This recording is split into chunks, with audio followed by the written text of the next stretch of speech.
같이 보실 말씀은 사도행전 14장 8절부터 15절까지 말씀입니다. 다 같이 일어나셔서 화면 보시면서 우리 한 절씩 교도하도록 하겠습니다. 사도행전 14장 8절부터 15절입니다.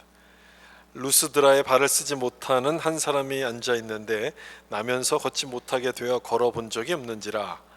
바울이 말하는 것을 듣거늘 바울이 주목하여 구원받을 만한 믿음이 그에게 있는 것을 보고 큰 소리로 이르되 내 발로 바로 일어서라 하니 그 사람이 일어나 걷는지라.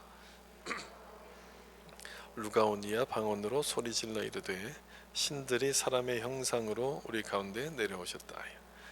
바나바는 제우스라 하고 바울은 그 중에 말하는 자이므로 헤르메스라 하더라.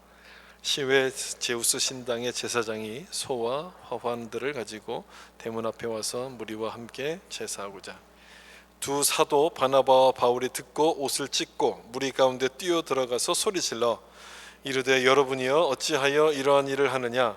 우리도 여러분과 같은 성정을 가진 사람이라. 여러분에게 복음을 전하는 것은 천지와 바다와 그 가운데 만물을 지으시고 살아계신 하나님께로 돌아오게 함이라. 아멘. 우리 앉으실 때 인사하면서 앉겠습니다. 말씀의 은혜 받으세요. 말씀의 은혜 받으세요. 아멘. 루스드라에서의 전도란 제목으로 말씀을 나누겠습니다. 우리 지난주에 이고니온에서의 전도에 대한 내용을 살펴보았는데요. 복음이 전해질 때는 언제나 그 복음을 반대하는 영적인 전쟁이 벌어집니다. 이고니온에서 바울은 그 돌을 던져서 방해하는 그런 무리들을 만나게 되면서 그곳을 떠나서 루스드라로 가게 됩니다. 여기 지도에서 보는 것처럼 이고니온이 여기 있죠. 그리고 루스니아가 이 아래쪽 동남쪽에 있습니다. 동남쪽으로 한 30km 정도 떨어진 곳인데 이곳은 이고니온에 비해서 좀 촌동네입니다. 시골 동네죠. 지금은 안 그렇지만 한국에서도 예전에 그러지 않았습니까? 시골로 가면 갈수록 굉장히 보수적이고 무속 종교가 굉장히 강했습니다. 루스드라도 역시 마찬가지였습니다. 이교적인 색채가 강한 곳이었는데, 강한 마을이었는데, 그래서 바울은 이곳에서 복음을 전할 때 좀 다른 방법으로 복음을 전합니다. 보통 바울이 전도하는 원칙이 회당을 먼저 찾아가는 것 아니었습니까? 그런데 이 마을에서는 그런 내용이 나오지 않습니다. 그런 말이 없고 안진뱅이를 치유하는 것을 통해서 복음을 전했다라고 기록을 하고 있습니다. 이 루스드라라는 이곳은 배우지 못한 사람들이 많았던 곳이었기 때문에 바울이 설교를 열심히 하는데 그 말을 알아듣는 사람들이 거의 없었던 것 같아요. 무슨 말인지를 통 몰랐던 것 같습니다. 그런데 그 중에 거기에 앉아 있었던 안진뱅이 한 사람이 바울의 설교를 아주 유심히 귀 기울여서 잘 듣고 있었습니다. 그 모습이 바울의 눈에 딱 이렇게 띄게 된 거죠.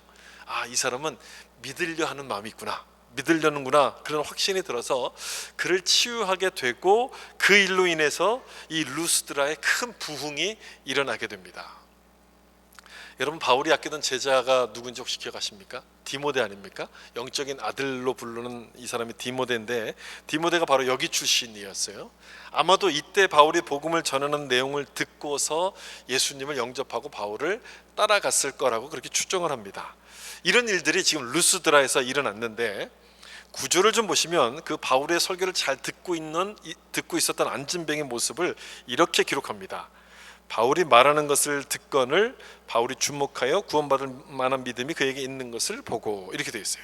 바울이 말하는 것을 들었다. 그게 설교를 들었다는 내용이잖아요. 먼저 이 부분부터 좀 생각을 좀 해보려고 하는데, 어떤 설교를 했는지 그 내용을 오늘 본문에서는 기록하고 있지 않습니다. 그런데 바울이 어디를 가든지 했던 설교는 늘 똑같습니다. 같은 내용을 설교했습니다. 항상 세 가지를 설교했어요. 이 세 가지 내용들을 쭉 설교했습니다. 예수님에 대한 확실한 사실을 설교했고, 그리고 거기에 따라서 파생돼서 나오는 확실한 교리를 이야기합니다. 그리고 그 교리에 대한 우리의 반응을 요구하는 확실한 명령을 마지막에 꼭 붙이게끔 됩니다. 이 세 가지를 이렇게 설교했었는데, 우리에게도 참 중요한 내용이 이게, 잠깐 좀 설명을 드리면, 바울이 전했던 확실한 사실이 뭡니까? 하나님은 우리가 범죄하고 죄를 지었음을 알면서도 우리를 사랑하셔서 구원하시기 위해서 독생자 예수님을 우리 가운데 이렇게 보내셨다는 것이죠. 그런데 사람들은 이 예수님을 알아보지 못합니다. 그래서 십자가에 죽입니다. 그러나 예수님께서는 죽으셨다가 사흘 만에 부활하심으로써 하나님의 아들이심을 이렇게 나타내셨어요. 그리고 하늘나라 승천하십니다. 그러면서 머지않아 내가 산자와 죽은 자를 심판하러 다시 올 것이라고 말씀하십니다. 이 내용이 바울이 전했던 확실한 사실입니다. 제가 간단히 설명을 드렸지만 이 중에서 하나라도 빠지거나 하나라도 의심이 생긴다면 온전한 복음이 될 수가 없습니다. 우리는 바로 그 내용을 믿는 거죠. 이 내용이 바로 복음의 핵심이 되기 때문인데, 이것을 바탕으로 해서 바울은 그 다음 뭘 전했냐면 분명한 교리를 전합니다. 범죄한 인간을 위해서, 범죄한 인간에 대한 하나님의 그 진노를 막기 위해서 예수님을 이 땅에 보내시지 않았습니까? 예수님께서 희생 제물이 되셨습니다. 그리고 거기서부터 나오는 교리가 뭐냐면 대속의 교리. 로마서 5장 8절에 있는 말씀처럼 우리가 죄인 되었을 때에 그리스도께서 우리를 위하여 죽으심으로, 우리를 위해서 죽으셨어요. 대속의 교리죠. 그래서 하나님에 대한 우리의 사랑을 확증하셨다고 말씀합니다. 우리를 위해서 죽으셨다는 그 대속의 교리는 그 다음 무엇으로 이어지냐면, 그래서 우리 죄를 용서받게 되었다, 사죄의 교리로 이어지게 돼요. 그래서 그것 때문에 예수를 믿는 사람들은 누구든지 그들의 죄를 묻지 않으시고 하나님의 자녀로 삼아주시고 성령을 선물로 주신다는 칭의의 교리로 이어지게 됩니다. 로마서 8장 1절에 누구든지 그리스도 예수 안에 있는 자에게는 결코 정죄함이 없나니. 뭐가 없다고요? 정죄함이 없다고 되어 있어요. 결코 정죄함이 없어요. 예수 안에 있는 생명의 법이 우리를 해방시켰기 때문에 그렇다라고 말씀하는 것이죠. 그러니까 예수님이 하신 일과 성경의 약속을 이렇게 잘 보면 이런 교리들이 이렇게 나오게끔 돼요. 이런 교리를 전했고 그 말씀에 대한 우리의 반응을 마지막에서 이렇게 요구하게 됩니다. 주 예수를 그래서 믿어야 된다. 주 예수를 믿으라. 그리하면 너와 내 집이 구원을 얻으리라. 믿고 세례받는 자는 구원을 얻을 것이요 믿지 않는 자는 정죄를 받으리라. 이런 확실한 명령이 설교의 마지막 부분에 이렇게 따라 나오게끔 되죠. 이것이 이제 바울이 했던 설교의 가장 중요한 패턴인데, 다시 한번 구절을 보시면 바울이 말하는 것을 듣거늘, 조금 전에 제가 설명한 것처럼 바울은 확실한 사실을 바탕으로 해가지고 확실한 교리들을 전했습니다. 이에 대한 안진뱅의 반응은 뭡니까? 여기 있는 것처럼 바울이 주목하여 구원받을 만한 믿음이 그에게 있는 것을 보고, 그 바울의 설교를 듣고 보여줬던 이 안진뱅의 반응은 뭐였냐면 구원받을 만한 믿음이 생겼다는 것입니다. 바울의 설교를 들으면서 그런 생각했겠죠. 예수님이 정말 그런 분이라면 이분은 내 병도 고칠 수 있을 거야. 그런 마음이 생기지 않았겠습니까? 내가 그분께 나를 고쳐달라고 이야기해야지, 강구해야지, 매달려야지, 그런 마음이 이렇게 생기기 시작했을 거예요. 그래서 바울은 그 모습을 보고 내 발로 일어서라라고 명령하게 되고 이 안진뱅의 고침을 받게끔 됩니다. 여기서 좀 주목해야 될 것이 한 가지가 있는데, 제가 밑줄을 쳐놨지 않습니까? 어떤 믿음을 가졌다고 여기서 기록을 하고 있습니까? 구원받을 만한 믿음, 이렇게 되어 있습니다. 구원받을 만한 믿음. 여러분, 이건 또 뭡니까? 믿음이면 믿음이지 구원받을 만한 믿음은 또 뭔가요? 자세하게 읽지 않으면 그냥 믿음이 생겼구나라고 이렇게 넘어갈 수가 있는데요, 자세히 보시면 구원받을 만한 믿음, 이렇게 이야기하고 있어요. 이건 도대체 어떤 믿음을 가리키는 겁니까? 일단 이것과는 다르다는 것이죠. 구원받은 믿음과는 다르다는 뜻이 이 안에 포함됩니다. 그리고 구원받을 만한 믿음 가지고는 여전히 안진뱅이처럼 주저앉아 있는 상태로 있기 때문에 충분하지가 않다는 뜻인 거예요. 무슨 말인지 이해가 되시죠? 이런 믿음이 있다고 한다면 여러분, 내 믿음은 과연 어떤 믿음입니까? 한번 생각해 보시면 좋겠어요. 여러분의 믿음은 어떤 믿음일까요? 구원받은 믿음입니까? 아니면 구원받을 만한 믿음입니까? 어떤 믿음을 여러분들은 갖고 계십니까? 그게 그거 아니겠습니까? 라고 생각하시면 안 되죠. 그게 그것처럼 보이면 여러분 안 됩니다. 이건 완전히 다른 거예요. 완전히 달라요. 구원받은 믿음은요, 내게 주신 믿음을 붙잡고서 일어나서 걷는 사람인 거예요. 기뻐하며 하나님을 찬송하는 사람이 구원받은 믿음인 거예요. 그러나 구원받을 만한 믿음은 어떤 믿음이냐면, 예수님께서 날 일으키실 거라는 사실은 믿지만 아직 그 믿음을 활용하지를 못하는 거예요. 여전히 주저앉아 있는 상태예요.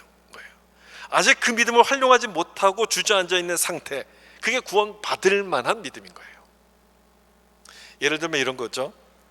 우린 예수님의 그 대속의 죽음을 믿습니다. 예수님께서 우리를 위해서 죽으셨고 그러므로 하나님께서 우리를 자녀로 삼아주셨고 하나님이 우리를 인도하신다는 사실을 우리는 믿어요. 여러분 그거 다 믿지 않습니까? 그리고 그 주님께서 못하실 것이 없고 불가능이 없다는 그 사실도 우리는 믿어요. 모든 걸 하실 수 있다는 것을 다 믿어요. 그런데 그 다음이 문제죠. 그런데 그 다음에는 뭐가 붙냐면 그러나가 따라 붙어요. 그러나 주님은 뭐든지 하실 수 있습니다. 그러나 나에게도 정말 그렇게 하실까요? 이렇게 한다는 거예요. 이 안진뱅이를 치유하신 것처럼 나에게도 정말 그렇게 하실까 하면서 우리는 머뭇거려요. 어려운 일을 당하면 우리는 금식하면서 기도합니다. 그렇지만 마음 한 구석에 자리 잡고 있는 그 불안한 마음은 사라지지 않아요. 계속 불안한 마음이 남아있어요. 이분은 찬송을 불러요. 또 열심히 하나님께 기도하지만 마음은 답답해요. 뭔가 풀리지 않아서 괴로워요. 답답해요. 여러분 그런 적이 있을 거예요. 그런 적이 있죠. 그런 모습을 가리켜서 구원받을 만한 믿음이라고 그렇게 부를 수 있을 거예요. 믿음은 있는데 그 믿음의 능력을 활용하지 못하는 상태인 거예요. 오늘 본문식으로 이야기하면 믿음을 가졌음에도 불구하고 여전히 안진뱅이처럼 주저앉아 있는 상태, 바로 그런 모습인 거예요. 여러분 우리는 복음을 들었습니다. 하나님이 누구신지도 알고요. 성경의 약속도 합니다. 예수님이 누군지도 알아요. 그 예수님을 믿고 우리는 세례를 받았습니다. 그런데 내 삶을 보면 어떻습니까, 여러분? 여러분의 삶을 보면 어떻습니까? 안진뱅이처럼 혹시 주저앉아 있는 삶은 아닙니까? 하나님의 능력을 알고 하나님의 능력을 믿는다고 하면서도 그 능력을 경험하지 못하고 우리가 살아가고 있지 않습니까? 왜 그럴까요? 그럼 그 이유가 뭘까요? 구원받을 만한 믿음, 거기에 멈춰 있기 때문에 그렇다는 것이죠. 나에게 이미 주신 그 믿음의 능력을 활용하지 못하고 있기 때문에 여전히 이렇게 주저앉아 있는 상태로 있는 거죠. 이유가 있어요. 몇 가지 이유가요.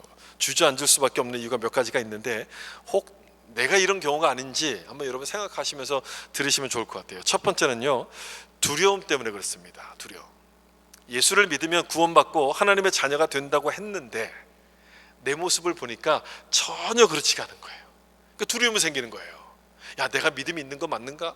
내가 정말 믿는 게 그게 맞는 것인가? 이런 두려움이 생기다 보니까 일어서지를 못하고 일어설 용기가 나지 않아서 그냥 주저앉아 있는 채로 있는 것이죠. 그 두려움 때문에. 그대로 한번 대답해 보시겠어요? 예수님을 믿으면 나중에 구원해 주십니까? 지금 즉시 구원해 주십니까? 어떻습니까? 지금 즉시 구원해 주시죠. 그리고 그 구원은 내 모습을 보고 구원해 주시는 겁니까? 아니면 예수님 때문에 구원해 주시는 겁니까? 예수님 때문에 구원해 주시는 거예요. 그게 바로 칭의의 교리인 거예요. 그래서 여러분 교리를 잘 알고 계셔야 돼요. 내 믿음이 흔들릴 때마다 확인해 줄 수 있는 기준이 되기 때문에 이 교리를 잘 알고 계셔야 되는데 그게 바로 칭의의 교리거든요.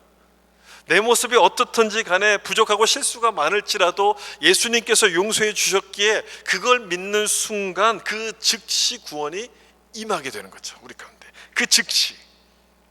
믿음이란 단어가 뭔가 앞으로 일어날 것에 대한 기대를 품고 있기 때문에 내가 나중에 구원을 받는 것처럼 느껴지긴 하지만 믿는 사람, 예수를 믿는 사람은 그 이미 구원을 받은 거예요. 이미 내가 잘하는가를 보고 구원해 주시는 것이 아니라 예수님이 완성하신 구원을 믿음으로 우리가 받아들이는 것이기 때문에 그런데 그 마음이 있을 때 두려움을 이겨낼 수 있게끔 돼요. 또 하나 믿음을 활용하지 못하는 것은 우리의 무지 때문에 그렇습니다. 우리가 잘 몰라서 그래요. 우린 믿음이 생기면 어떤 특별한 일, 체험이 있을 거라고 이렇게 기대를 합니다. 근데 그런 일이 없다 보니까 안진뱅이처럼 그냥 주저앉아가지고 누군가 나를 좀 이렇게 일으켜 주겠지, 그런 체험을 무한정으로 그냥 기다리는 거예요. 한없이 기다리게끔 돼요. 물론 체험이라는 것이 여러분 도움이 되겠죠. 도움이 되겠지만 없어도 사실은 괜찮습니다. 없어도 괜찮아요. 제가 왜 없어도 괜찮다고 이야기하냐면 우리가 원하는 체험이 정말 우리에게 도움이 된다라고 우리는 잘 모르기 때문에 그래요. 나에게 필요한 체험이 뭔지를 우리는 솔직히 잘 모르기 때문에 그래요. 어떤 분들은요, 기도하다가 전기에 감전된 것처럼 찌릿한 느낌이 와야지 아, 은혜가 임했구나, 뭐 내 믿음이 좀 이렇게 충만해졌구나라고 생각하는 분들이 있어요. 그래서 그것만은 막 구해요. 여러분 그게 맞는 겁니까? 정말 그렇습니까? 성경을 읽어보시면요, 체험이라는 것은 믿음이 없을 때 특별하게 주시는 일시적인 거예요. 이스라엘 백성들에게 기적이 가장 많이 임했을 때는요, 광야를 걸어갈 때였습니다. 그 다음에 가나안 땅에 들어갔을 때는요, 기적이 더 이상 없었어요. 일어나지 않아요. 광야에 있을 때 기적이 많았고 가나안 땅에서는 기적이 없었습니다. 따라서 체험이 없다는 것은 그게 없어도 충분히 잘 믿을 수 있기 때문에 그렇다는 얘기인 거예요. 이건 기도를 열심히 하는 분들에게 해당되는 얘기겠죠. 기도를 아무것도 안 하는데 체험이 없다고 해서 뭐 그건 충분하다는 뜻은 아니겠죠. 기도를 열심히 하는데도 불구하고 그런 체험이 없다면 괜찮다는 겁니다. 그게 없어도 잘 믿을 수 있기 때문에 그렇다는 거예요. 그러니 여러분 너무 낙심할 필요가 없고요. 내가 예수님을 알고 믿는다는 그 사실만으로도 우리는 감사할 수 있어야 돼요. 예수를 믿는다면 체험이 없다 할지라도 이미 우리는 구원받은 것이고 하나님의 자녀가 된 것이고 하나님께서 우리 삶을 인도해 주시기 때문에 그렇다는 거죠. 그다음 세 번째, 믿음을 활용하지 못하는 이유 중에 세 번째는요, 의심 때문입니다. 이거는 첫 번째 말씀드렸던 두려움과 좀 연결이 되죠. 두려움에서부터 시작하면 그게 발전해서 이제 의심으로 가는데, 아마도 이 의심이 우리를 일어나지 못하게 방해하는 아주 가장 큰 올무와도 같은 그런 것입니다. 내가 정말 일어설 수 있을까? 의심이 생기는 거예요. 못 일어나요. 내가 일어났다가 주저앉으면 얼마나 창피하지? 그런 의심이 생겨가지고 우리를 일어나지 못하도록 발목을 이렇게 딱 붙잡아 두고 있는데, 여러분 이걸 기억하셔야 돼요. 우리가 일어서는 것은 내 힘으로 일어나는 게 아니라 예수님의 이름으로 일어나는 겁니다. 예수님 때문에 일어나는 거예요. 우리가 예수를 믿었는데 내 힘으로 우리가 예수를 믿은 거라면 이미 우리는 교회를 떠났을 거예요. 진작에 교회를 다 떠났을 거예요. 내 힘으로 믿은 거라면.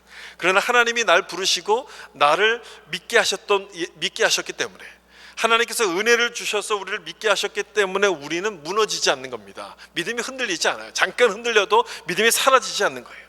그러므로 여러분, 의심이 생길 때는 예수의 이름을 갖고 선포하면 이 의심이 사라지기 시작합니다. 하나님이 정말 나에게 약속을 주실까 말까 그런 의심이 생겨서 마음이 흔들린다면 예수 이름을 붙잡아 보시면 그 의심이 이제 사라지게 돼요. 더 이상 의심하는 자가 아니라 믿음으로 인해서 하나님을 찬양하는 자로 우리가 달라지게끔 된다는 것이죠. 그런 마음을 가지고 믿음을 방해하는 모든 것들을 다 내려놓고 정말 믿음을 붙들겠다는 마음을 가지고 이 본문 10절 말씀을 같이 한번 읽어보도록 하겠습니다. 시작. 큰 소리로 이르되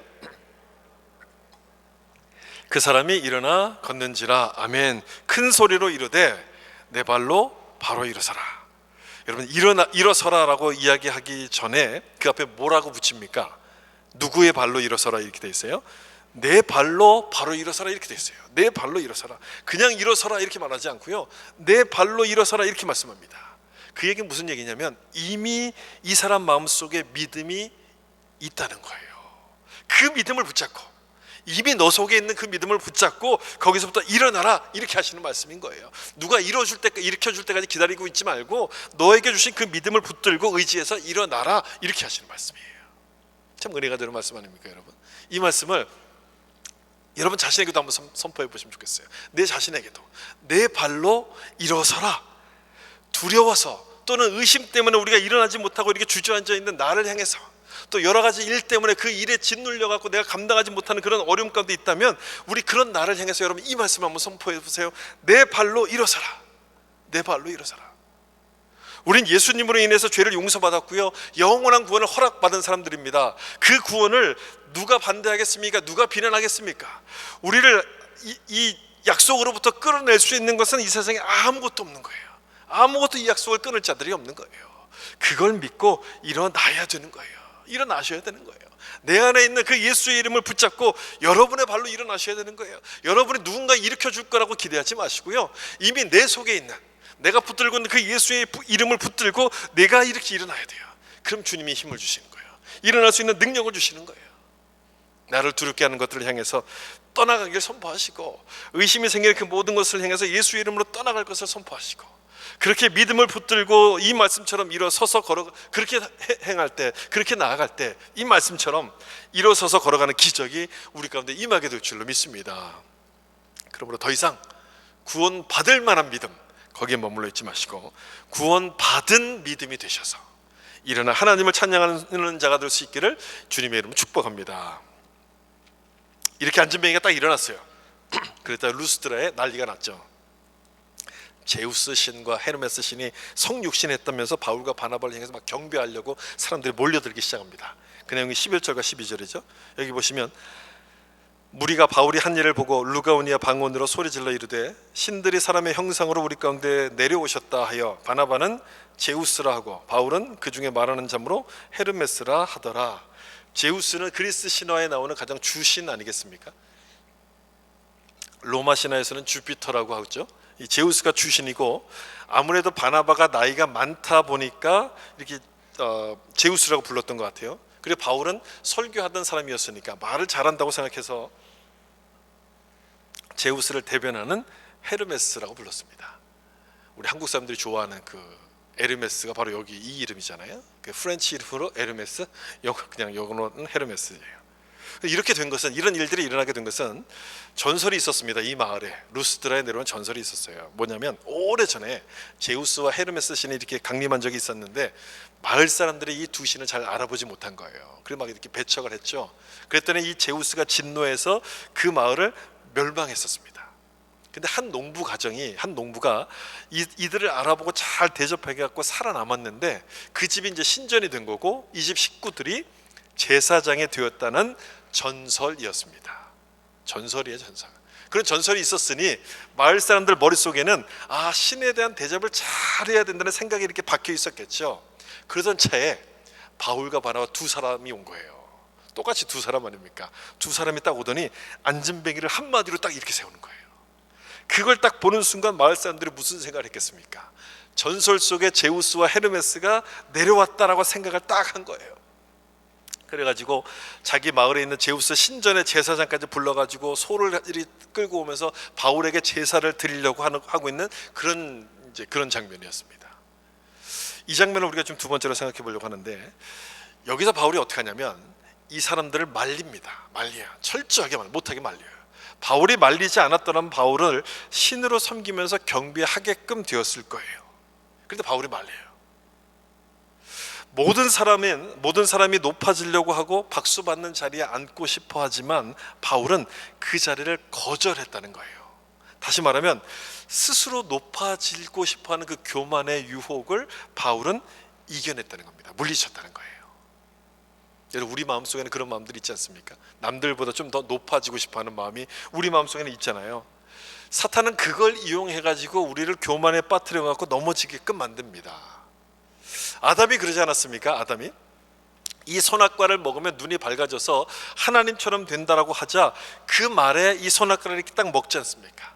스스로 높아지려고 하는 그 유혹에 빠져들어간 거예요. 그런 아담의 후손이 바로 우리들이잖아요. 아담의 후손이 우리이기 때문에 우리 마음속에도 역시 똑같은 모습이 있어요. 높아지려는 유혹이 있어요. 높아지려는 모습이 있어요. 요즘은 SNS 같은 게 훨씬 발달하면서 이런 마음들이 훨씬 더 많이 이렇게 표출이 되지 않습니까? 그래서 인스타그램 같은 데서 좋아요 또 팔로우를 더 많이 받기 위해서 사람들은 오만 아이디어를 다 많이 내요. 절벽 앞에서 막 사진 찍는 포즈를 취하다가 떨어져 죽었다는 소식도 여러분 들어보신 적 있을 거예요. 이런 모습들이 무엇을 말하냐면 나를 자꾸 높이고 싶어하는 마음, 누군가로부터 인정받고 박수받고 싶은 자리에 올라가고 싶어하는 우리들의 마음을 보여주는 그런 모습들인 거죠. 그런데 모든 사람들에게 다 이런 유혹이 있는데 이 유혹에 넘어가지 않은 분이 딱 한 분이 있습니다. 한 분. 누구냐면 예수님이에요. 예수님. 공생애를 시작하기 전에 40일 금식 기도를 딱 끝내고 났을 때 사탄이 와서 시험을 하잖아요. 천하 만국을 다 보여주면서 나에게 절하면 이걸 다 너에게 주겠다. 그렇게 유혹을 해요. 이걸 다 너에게 주겠다. 세상의 왕으로 만들어서 가장 높은 자리에 앉게 해주겠다는 그런 유혹인데 예수님께서 여기에 대해서 뭐라고 거절하십니까? 뭐라고 답변하십니까? 하나님만 경배하고 섬기라, 이렇게 말씀하셨어요. 하나님만 경배하고. 정확하게 전곡을 찌르는 말씀 아닙니까?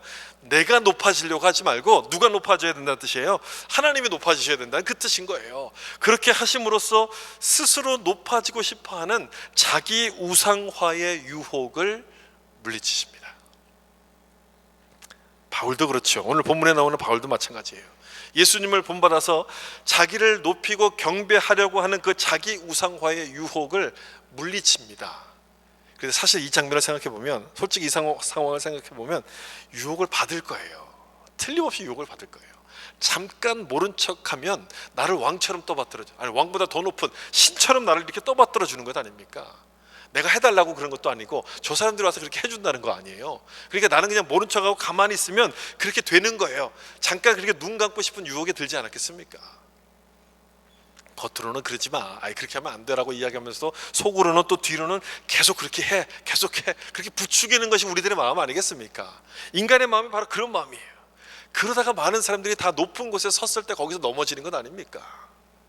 그런데 바울은 이 유혹을 물리쳐요. 제가 왜 이 부분을 좀 주목해서 보려고 하냐면, 지금 우리가 살고 있는 시대가 바로 이 모습이기 때문에 그래요. 이 모습. 지금 이 시대는요, 나를 드러내고 나를 높이도록 만드는 시대, 자꾸만 나를 내세우도록 부추기는 시대이기 때문에 바울의 이 모습은 굉장히 우리가 좀 주목할 필요가 있는 모습입니다. 어떻게 바울은 모두가 넘어지는 그 교만과 자기 우상화의 유혹을 극복했을까? 오늘 본문에서 두 가지 내용을 갖고 우리가 좀 찾아볼 수 있는데요, 첫 번째는 15절 앞부분에 있는 말씀이에요. 여기 보시면 이르되 여러분이여 어찌하여 이러한 일을 하느냐, 우리도 여러분과 같은 성정을 가진 사람이라, 이렇게 얘기합니다.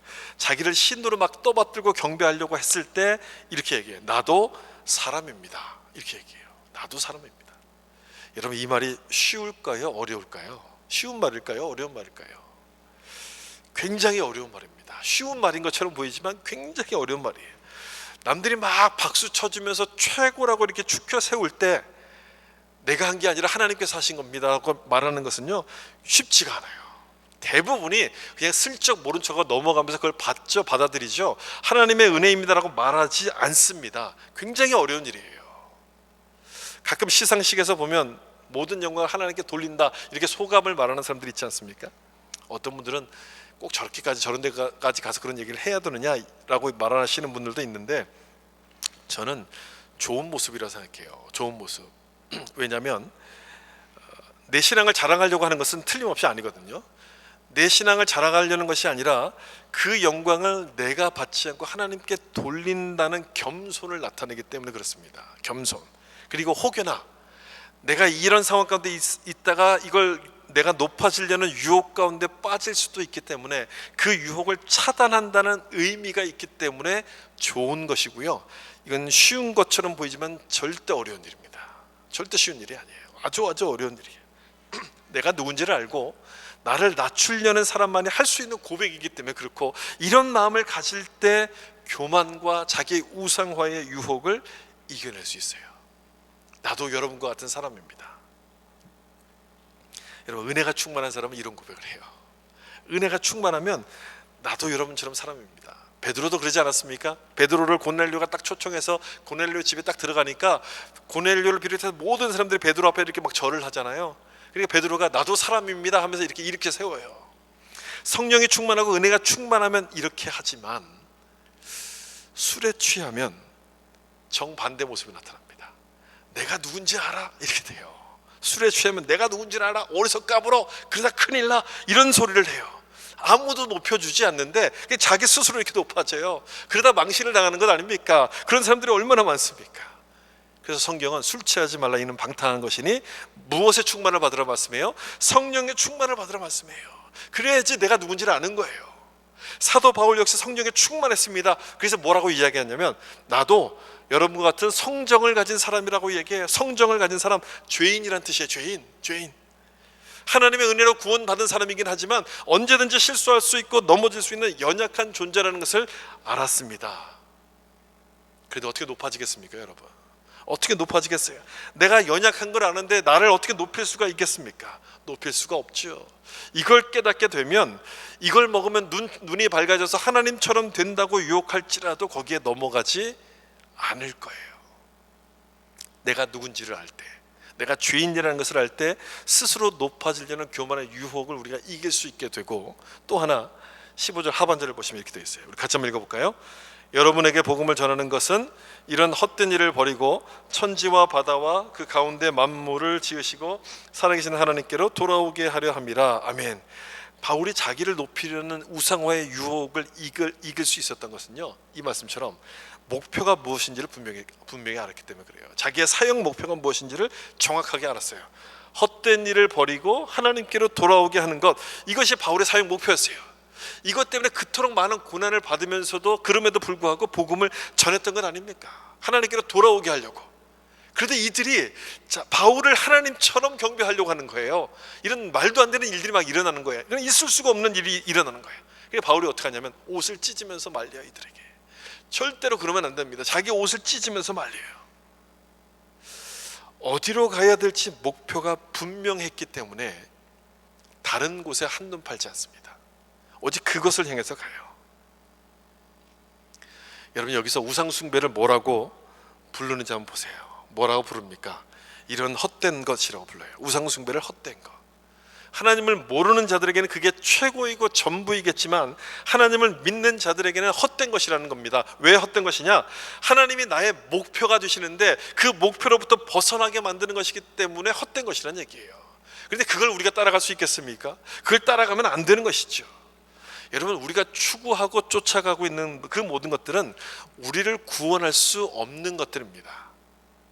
우리를 젊게 만들 수도 없고요, 우리의 생명을 더 연장시켜 줄 수도 없어요. 그래서 헛된 것들이에요. 대표적인 게 돈 아닙니까? 돈 가지면 여러분 행복하다고 생각하잖아요. 돈 많은 사람 중에 행복한 사람은 아무도 없어요. 오래 사는 사람들도 없어요. 또 생명이 늘어나는 사람도 없어요. 돈이 우리를 구원할 수 없는 거죠. 명예도 마찬가지고요, 권세도 우리를 구원할 수 없어요. 못하는데도 그것을 목표로 삼고 살아간다면 그 인생은 헛된 인생이라는 거예요. 자기의 평생을 그것만을 위해서 살았는데, 열심히 모든 것을 그것을 쫓아가면서 살았는데 마지막 순간이 딱 왔을 때 이게 아니었구나. 그럼 그 인생 얼마나 안타까운 인생입니까? 얼마나 헛살았던 인생 아니겠습니까? 그러면 우리가 목표로 삼고 있는 하나님, 그 하나님은 과연 어떤 분일까? 하나님은 어떤 분일까? 우리를 구원하실 뿐 아니라 우리에게 만족을 주시는 분이라고 설명합니다. 17절 보세요. 여기 17절 제가 중간쯤부터 기록했는데, 곧 여러분에게 하늘로부터 비를 내리시며 결실기를 주시는 선한 일을 하사 음식과 기쁨으로 여러분의 마음에 만족하게 하셨느니라 하고, 이렇게 하나님을 소개해요. 만족을 주시는 분이라고 되어 있어요. 음식을 주시는 것, 육신의 만족을 주실 뿐 아니라 영혼까지 만족하게 만드시는 분이 하나님이시라는 거예요. 영혼까지 만족하시는 분. 그걸 믿고 하나님께 소망을 둔다면 나를 높이려는 자기 우상화의 유혹은 사라지게 될 거예요. 없어질 거예요. 그것이 헛되고 어리석은 일임을 깨닫게 되면서 세상을 따라가지 않고 우리는 하나님만 섬기는 그런 모습이 될 겁니다. 여러분, 바울은 이것을 목표로 삼고 살아왔어요. 우리가 지금 사도행전을 통해서 읽고 있는 모습, 또 배우려고 하는 모습이 바로 이런 모습 아닙니까? 바울은 이것을 목표로 삼고 살아가고 있는데, 여러분의 목표는 어디에 있습니까? 한번 생각해 보세요. 여러분은 어디에 목표를 두고 살아가고 있습니까? 이 세상, 또 이 세상의 성공과 자랑이 여러분들의 목표라면 우린 틀림없이 나를 높이기 시작할 겁니다. 나를 자랑하고 싶을 거예요. 교회를 다니면서도 그런 사람이 너무너무 많아요. 예수를 믿는다고 하면서도요, 하나님을 높이지 않고 나를 높여요. 세상의 목표를 두고 있다 보니까 나의 주님은 하나님이 아니라 나예요. 내 자신이에요. 그래서 나를 위해서 하나님이 필요하다고 생각해요. 여러분, 그건 올바른 믿음이 아닌 것이죠.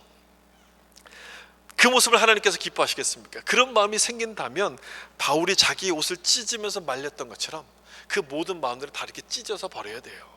다 내려놓아야 돼요. 그런 마음을 찢고, 내가 높여지려는 그런 모든 마음들을 내려놓고, 내가 붙들고자 하는 모든 것들이 헛된 것임을 알고 우리는 하나님만을 붙잡아야 돼요. 하나님만이 우리의 소망이 되시기 때문에, 그리고 우리에게 참된 만족을 주시는 분이기 때문에 이 하나님을 내 삶의 목표로 삼고 살아가야 되는 거죠. 그런 사람이 여러분 예수를 믿는 그리스도인들의 모습 아니겠습니까? 나는 하나님께 구원받은 죄인임을 인식하고 감사하면서 겸손하게 살아가려고 하는 것이 그리스도인들의 모습이에요. 그런 사람이 자기 자신을 높이는 자기 우상화의 유혹에 빠질 수 있겠습니까? 없죠. 그럴 수가 없어요. 이 세상은 자꾸만 나를 높이라고 이야기하고 나를 자랑하라고 막 부추기지만, 우리는 하나님을 믿는 사람들입니다. 하나님께 소망을 두고 살아가는 사람이기에 그렇게 할 수가 없습니다. 그런 모든 유혹들을 거절하는 것이죠. 그런 길들을 따라가지 않는 겁니다. 그 모습이 여러분 구원받은 믿음, 구원받을 만한 믿음이 아니라 구원받은 믿음을 가진 사람의 모습 아니겠습니까? 그렇게 되시길 바랍니다. 우리도 바울처럼 그런 확실한 믿음을 가지고 하나님만 높이며 살아갈 수 있기를 예수님의 이름으로 축원합니다. 아멘. 기도하겠습니다.